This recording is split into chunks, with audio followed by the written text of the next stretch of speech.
ಬೇಡ ಬೇಡ, ಈಗಲೇ ಆದಿ ಅಂತ ಗಂಡನ್ ಕಟ್ಕೊಂಡು ಅವಳೇ ನೆಮ್ಮದಿ ಇಲ್ಲದೆ ಇರೋ ಜೀವನ ಮಾಡ್ತಿದ್ದಾಳೆ.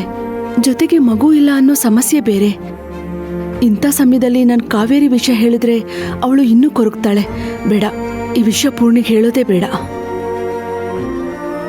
ಅಮ್ಮ, ನಾನ್ ನಿನ್ನನ್ನೇ ಕೇಳ್ತಿರೋದು. ಗುರುಗಳು ಏನಾದ್ರೂ ತೊಂದ್ರೆ ಇದೆ ಅಂತ ಹೇಳಿದ್ರಾ?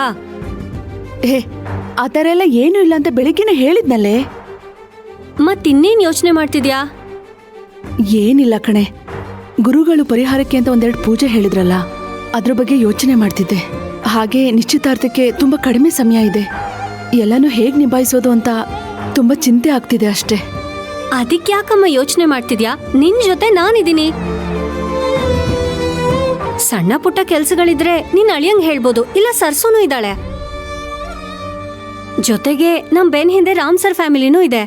ಇವರೆಲ್ಲ ಇರ್ಬೇಕಾದ್ರೆ ಇನ್ನೇನಮ್ಮ ಚಿಂತೆ ನಿನ್ಗೆ? ಅದು ಸರಿನೇ ಪೂರ್ಣಿ.